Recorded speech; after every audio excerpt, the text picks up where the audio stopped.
జ్ఞానషట్కములో భాగమైన 13వ అధ్యాయము క్షేత్రజ్ఞ విభాగ యోగము.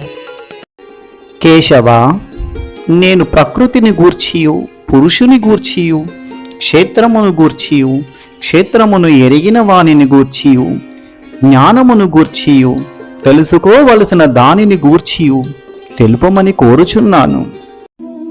ఇదం శరీరం కౌంతేయ క్షేత్రమిత్యభిధీయతే ఏతద్యో వేత్తి తం ప్రాహుః క్షేత్రజ్ఞ ఇతి తద్విదః.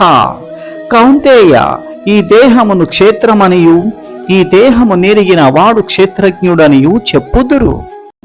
క్షేత్రజ్ఞం చాపి మాం విద్ధి సర్వక్షేత్రేషు భారత క్షేత్రజ్ఞయోః జ్ఞానం యత్తద్ జ్ఞానం మతం మమ. భరతవంశోత్తమ అర్జున, నేను సర్వక్షేత్రములను ఎరిగిన వాడినని కూడా నీవు తెలుసుకొనవలెను. ఈ దేహము నెరిగిన వానిని తెలుసుకునుటయే జ్ఞానము అనబడును.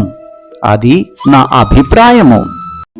తత్క్షేత్రం యచ్చయాదృక్ష యద్వికారీ యతశ్చ యత్ సచయో యత్ప్రభావశ్చ తస్సమాసేనా మే శృణు. పార్థ, ఈ క్షేత్రం యొక్క సంక్షేప వర్ణనమును, అది నిర్మింపబడు విధమును, అందలి మార్పులను, అది ఉద్భవించు స్థానమును, క్షేత్రజ్ఞుడెవడు, అతని ప్రభావం ఎట్టిది అను విషయమును వినుము. ఋషిభిర్బహుధా గీతం ఛందోభిర్వివిధైః పృథక్ బ్రహ్మసూత్రపदैశ్చైవ హేతుమద్భిర్వినిశ్చితైః. అర్జున, క్షేత్రము యొక్కయు క్షేత్రజ్ఞుని యొక్కయు ఆ జ్ఞానము పలువురు ఋషులచే వివిధ వేద గ్రంథములలో వర్ణింపబడినది. అది వేదాంత సూత్రములలో కార్యకారణములకు సంబంధించిన అన్ని హేతువులలో ప్రత్యేకముగా ప్రకటింపబడినది. మహాభూతాన్యహంకారో బుద్ధిరవ్యక్తమేవ చ ఇంద్రియాణి దశైకం చ పంచచేంద్రియ గోచరాః.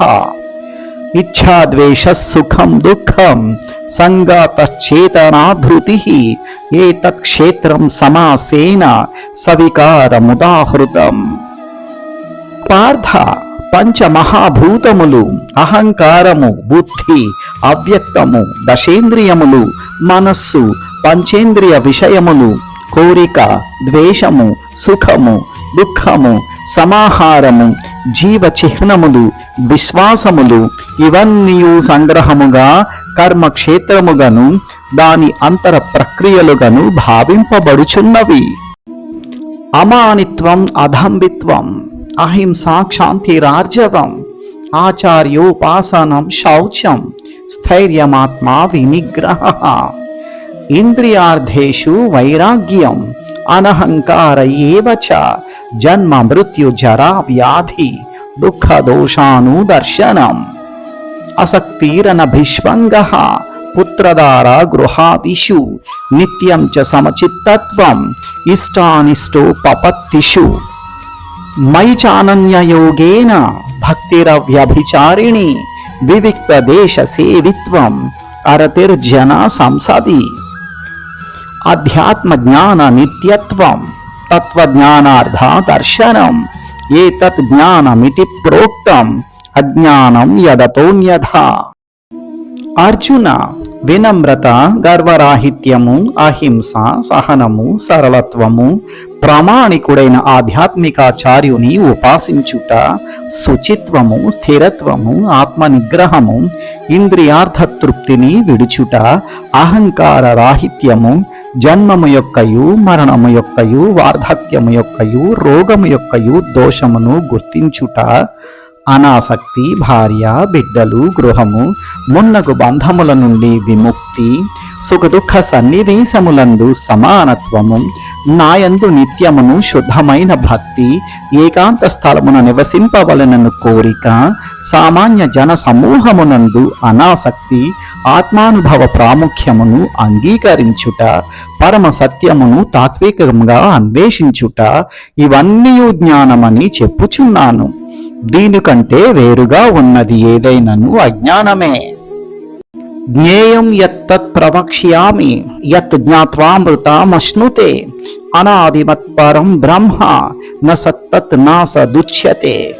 ధనంజయ, ఇప్పుడు నీకు తెలుసుకొనదగినది వివరింతును. దానిని తెలుసుకొని నీవు అమృతత్వమును ఆస్వాదింపుము. ఆది లేనిదియు నాకు అధీనమైనదియు అగు బ్రహ్మము భౌతిక ప్రపంచమునందలి కార్యాకరణములకు అతీతమై ఉండును. సర్వతః పాణిపాదం తత్ సర్వతోక్షి శిరోముఖం సర్వత శృతిమల్లోకే సర్వమావృత్య తిష్టతి. పార్థ, సర్వమునందు పరమాత్మ చేతులను, కాళ్ళును, కన్నులను, తలలును, ముఖములను, చెవులను కలవు. ఈ విధముగా పరమాత్మ సర్వమును ఆవరించియుండును. సర్వేంద్రియ గుణాభాసం సర్వేంద్రియ వివర్జితం అసక్తం సర్వభృచ్చైవ నిర్గుణం గుణభోక్తృచ. అర్జున, పరమాత్మ అన్ని ఇంద్రియములకును ఆధారభూతుడైనను ఆయన ఇంద్రియ రహితుడు, సర్వజీవులను పోషించువాడైనను అనాసక్తుడు, ప్రకృతి గుణములకు అతీతుడు, భౌతిక ప్రకృతి గుణములన్నింటికీ ప్రభువు. బహిరంతశ్చ భూతానాం అచరం చరమేవ చ సూక్ష్మత్వాత్ తదవిజ్ఞేయం దూరస్థం చాంతికే చ తత్. పార్థ, పరమాత్మ సత్యస్వరూపుడు, సర్వజీవుల లోపలను బయటను స్థావర జంగములందును ఉండును. అతడు సూక్ష్మ స్వరూపుడు అగుటచే భౌతిక ఇంద్రియముల శక్తికి చూచుటకు గాని తెలుసుకొనుటకు గాని అతీతుడు. అతడు చాలా దూరమునందున్నను అందరికీ సమీపమున ఉండును. అవిభక్తంచ భూతేషు విభక్తామివచ్చ స్థితం భూత భర్తృచ తజ్ఞేయం గ్రసిష్ణు ప్రభవిష్ణు చ. అర్జున, పరమాత్మ సర్వజీవులందును విభజింపబడినట్లుగా కనిపించినను ఎల్లప్పుడూ వేరుకాడు. అతడు ఏకైకుడుగా నుంటును. అతడు సర్వజీవులను పోషించువాడైనను అందరినీ కబళించుననియు పెంపొందించుననియు అవగాహన చేసుకొనవలెను. జ్యోతిషామపి తజ్జ్యోతిః తమసః పరముచ్యతే జ్ఞానం జ్ఞేయం జ్ఞానగమ్యం హృది సర్వస్య విష్ఠితం. పార్థ, పరమాత్మ తేజోవంతములైన వస్తువులన్నింటి యందును కాంతిధారుడు. అతడు భౌతిక వస్తువుల అంధకారమునకు అతీతుడై అవ్యక్తుడై ఉండును. అతడే జ్ఞానము, జ్ఞాన విషయమును జ్ఞాన గమ్యమును కూడా అతడే. అతడు అందరి హృదయములందును ప్రతిష్ఠుడై ఉన్నాడు. ఇతి క్షేత్రం తథా జ్ఞానం జ్ఞేయం చోక్తం సమాసతః మద్భక్త ఏతద్విజ్ఞాయ మద్భావాయోపపద్యతే. అర్జున, ఈ విధముగా క్షేత్రమును గూర్చియు జ్ఞానమును గూర్చియు తెలుసుకొనదగిన దానిని గూర్చియు నాచే నీకు సంక్షేపముగా చెప్పబడినది. నా భక్తుడు మాత్రమే పూర్తిగా అవగాహనము చేసుకొని నన్ను పొందును. ప్రకృతిం పురుషం చైవ విద్యనాది ఉభావపి వికారాంశ గుణాంశ్చైవ విద్ధి ప్రకృతి సంభవాన్. పార్థ, భౌతిక ప్రకృతియు జీవులను రెండూ అనాదులని తెలుసుకొనవలయును. వాని పరివర్తనములను భౌతిక గుణములను భౌతిక ప్రకృతి నుండి జనించినవి. కార్యకారణకర్తృత్వే హేతు ప్రకృతి రుచ్యతే పురుష సుఖ దుఃఖానాం భోక్తృత్వే హేతురుచ్యతే. ధనంజయ, భౌతిక కార్యకరణములన్నింటికీ ప్రకృతియే కారణమనియు ప్రపంచమునందలి వివిధ సుఖ దుఃఖానుభవములకు జీవుడే కారణమనియు చెప్పబడుచున్నది. పురుష ప్రకృతిస్థో హి భుంక్తే ప్రకృతి జాన్ గుణాన్ కారణం గుణసంగోస్య సదసద్యోని జన్మసు. పార్థ, భౌతిక ప్రకృతి యందలి జీవుడు ఈ విధముగా ప్రకృతి గుణములను అనుభవించుచు జీవిత మార్గములను అనుసరించును. ఆ భౌతిక ప్రకృతి తోడి సంపర్కమే ఇందుకు కారణము. ఈ విధముగా అతడు పెక్కు జీవజాతులలో మంచి చెడ్డలను పొందుచుండును. ఉపద్రష్టాను మంతాచ భర్త భోక్త మహేశ్వర పరమాత్మేతి చాప్యుక్తో దేహేస్మిన్ పురుషః పరః. అర్జున, ఈ దేహమునందు ప్రభువును, దివ్య యజమానుడును, పర్యవేక్షకుడును, అంగీకర్తయు, పరమాత్మయని ప్రసిద్ధి నొందినవాడును అగు దివ్యానుభోక్త ఇంకొకడు ఉండును. య ఏవం వేత్తి పురుషం ప్రకృతిం చ గుణైః సహ సర్వదా వర్తమానోపి న స భూయోభిజాయతే.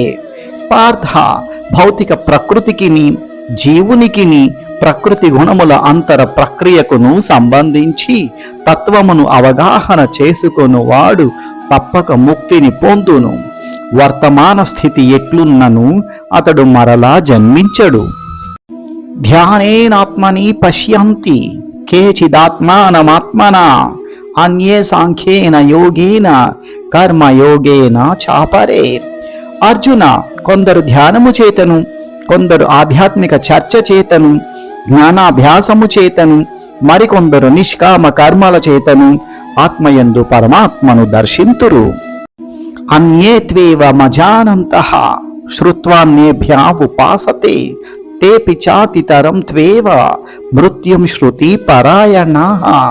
ధనంజయ, ఆధ్యాత్మిక జ్ఞానముతో పరిచయము లేకున్నను పరమ పురుషుని గూర్చి వినుటచే అతనిని పూజింపనారంభించువారు కొందరుందురు.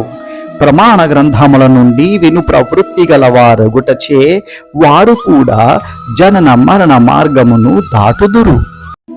యావత్ సంజాయతే కించిత్ సత్వం స్థావర జంగమం క్షేత్ర క్షేత్రజ్ఞ సంయోగాత్ తద్విద్ధి భరతర్షభ.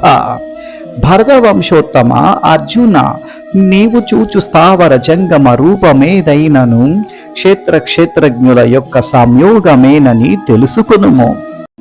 సమం సర్వేషు భూతేషు తిష్టంతం పరమేశ్వరం వినశ్యస్వ వినశ్యంతం యః పశ్యతి స పశ్యతి.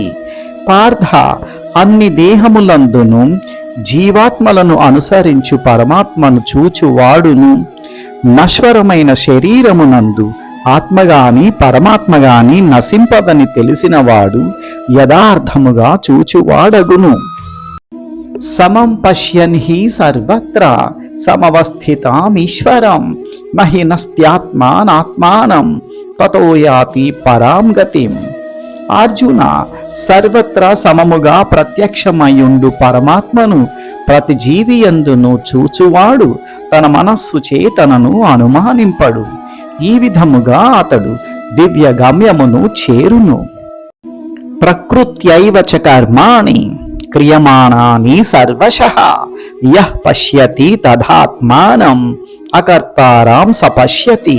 పార్థ, భౌతిక ప్రకృతి చే సృజింపబడిన శరీరము చేతనే సర్వకర్మములు చేయబడుచున్నవనియు ఆత్మ ఏదియూ చేయదనియు చూచువాడు యథార్థముగా చూచుచున్నవాడగును. యదా భూత పృథగ్భావం ఏకస్థామను పశ్యతి తత ఏవ చ విస్తారం బ్రహ్మ సంపద్యతే తదా. అర్జున, భిన్నములైన భౌతిక శరీరముల కారణముచే భిన్నములైన వ్యక్తిత్వములను చూచుట మానివేసిన బుద్ధిమంతుడు జీవులు సర్వత్రా ఎట్లు వ్యాపించుచున్నవో గ్రహించినప్పుడు బ్రహ్మభావము పొందును. అనాదిత్వాత్ నిర్గుణత్వాత్ పరమాత్మాయామవ్యయః శరీరస్థోపి కౌంతేయ న కరోతి న లిప్యతే. కౌంతేయ, శాశ్వత దృష్టి కలవారు అనశ్వరమైన ఆత్మ దివ్యమును నిత్యమును ప్రకృతి గుణాతీతము అని గ్రహింపగలరు. భౌతిక శరీరముతో సంపర్కమున్నను ఆత్మ ఏమీ చేయదు, బద్ధము కాదు. యథా సర్వగతం సౌక్ష్మ్యాత్ ఆకాశం నోపలిప్యతే సర్వత్రావస్థితో దేహే తదాత్మా నోపలిప్యతే. పార్థ, ఆకాశము సర్వవ్యాపకమైనను సూక్ష్మత్వముచే మరి దేనితోనూ కలవదు. అట్లే బ్రహ్మదృష్టిలో ప్రతిష్ఠితమైన ఆత్మ దేహమునందు అంతటా ఉన్నను దానితో కలవదు. యథా ప్రకాశ యత్యేకః కృష్ణం లోకమిమం రవిః క్షేత్రం క్షేత్రీ తథా కృష్ణం ప్రకాశయతి భారత. భరతవంశోత్తమ అర్జున, సూర్యుడొక్కడే ఈ విశ్వమునంతటిని ప్రకాశింపచేయునట్లు దేహమునందలి జీవుడు దేహమునంతను చైతన్యముతో ప్రకాశింపచేయును. క్షేత్ర క్షేత్రజ్ఞయోరేవం అంతరం జ్ఞాన చక్షుషా భూత ప్రకృతి మోక్షం చ ఏ విదుర్యాంతి తే పరం. అర్జున, దేహము తెలిసిన క్షేత్రజ్ఞులకు గల భేదమును దివ్య జ్ఞాన నేత్రములచే చూసి భౌతిక ప్రకృతి యందలి బంధము నుండి విముక్తి విధానము తెలిసిన వారు దివ్య గమ్యమును చేరుదురు. జ్ఞానషట్కములో భాగమైన 13వ అధ్యాయము క్షేత్ర క్షేత్రజ్ఞ విభాగ యోగం పరిపూర్ణం.